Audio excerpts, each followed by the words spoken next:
Voilà, je vais faire quelques commentaires sur la page 141 et puis le haut de la page 142 pour faire suite à votre lecture que vous devez faire pour aujourd'hui.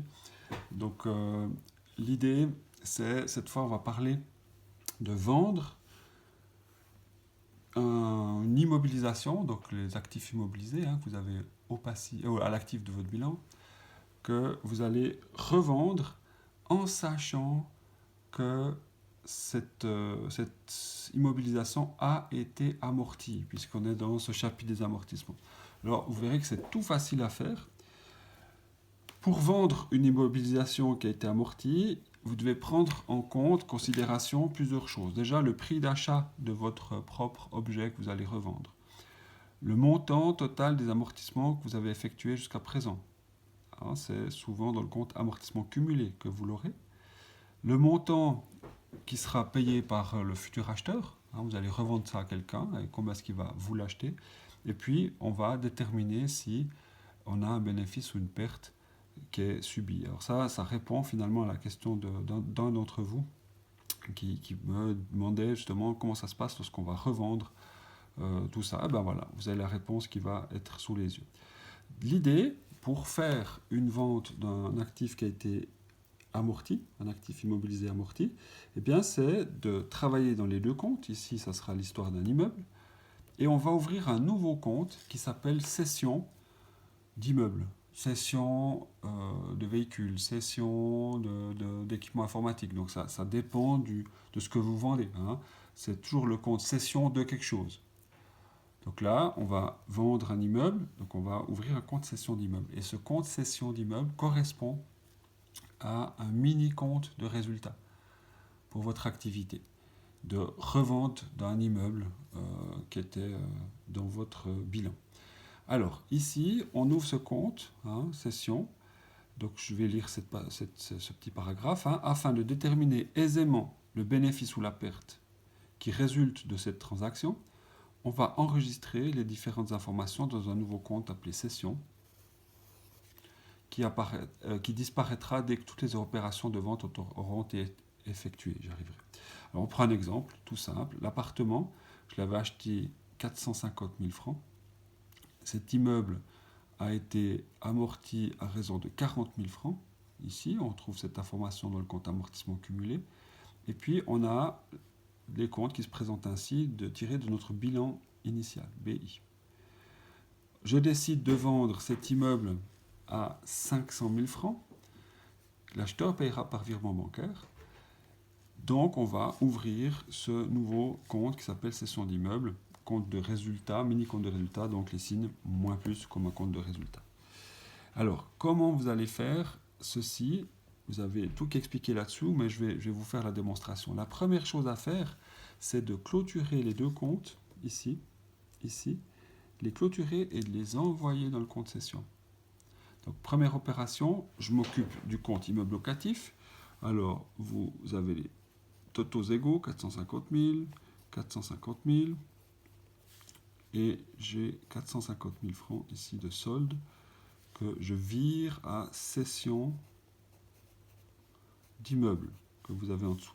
Donc c'est au crédit, ça viendra donc au débit ici, contrepartie immeuble, 450 000 francs de valeur d'achat de mon immeuble.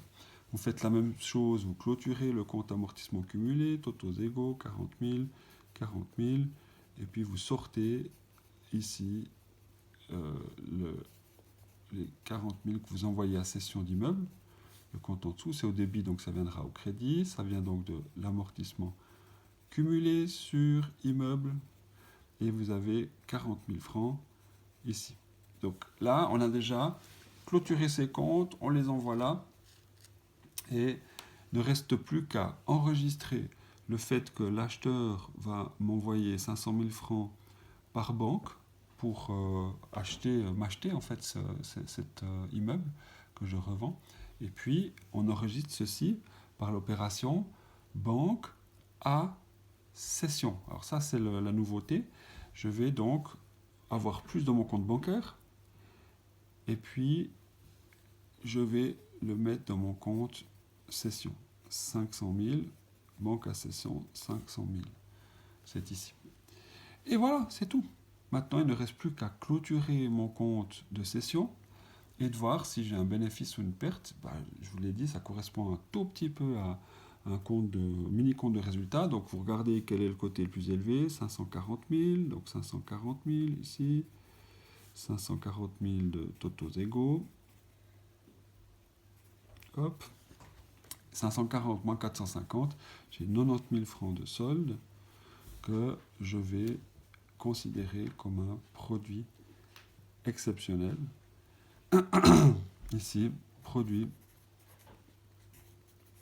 exceptionnel, qui est cette nouveauté en fait dans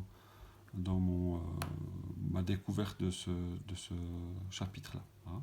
C'est un produit exceptionnel. Ce produit exceptionnel que, ici c'est marqué, on enverra dans un compte qui s'appellera produit exceptionnel. Donc en résumé, vous clôturez votre compte immeuble, vous envoyez ça ici. Le compte amortissement, vous l'envoyez ici. Vous enregistrez le paiement de l'acheteur par banque. Banque A, cession d'immeuble, 500 000. Vous clôturez et vous avez un produit exceptionnel de 90 000 francs. C'est une sorte de attendez, j'ai perdu mon crayon. C'est un mini compte de résultat avec un bénéfice. Hein. Vous avez acheté un immeuble 450 000, vous l'avez amorti de 40 000, donc valeur comptable correspond à 410 000, 450 moins 40, 410 000 dans mes comptes finalement, je le revends 500, j'ai donc bien un bénéfice de 90 000 francs que j'envoie dans un compte qui s'appelle produit exceptionnel. Voilà, ici vous avez tout le journal que je viens de faire, hein, les trois journaux, virement de l'immeuble, hein, que je clôture le compte immeuble, je l'envoie à cession. Le deuxième, je clôture amortissement cumulé que j'envoie à cession. Je fais le montant du paiement par l'acheteur banque à cession. Et puis, on va juste répondre à ça. Hein. Clôturer le compte cession, préciser ci-dessous la signification du solde. Donc, vous avez une valeur comptable qui est égale à 410 000. Ah ouais, mais comment, monsieur, vous trouvez ça? C'est l'achat 450 000, hein, c'est l'achat, moins l'amortissement cumulé jusqu'à présent à 40 000. J'ai donc une valeur comptable à 410 000 francs. C'est ce que je vous expliquais avant. 450 moins 40 000, j'ai 410 000 de valeur comptable. Et je le vends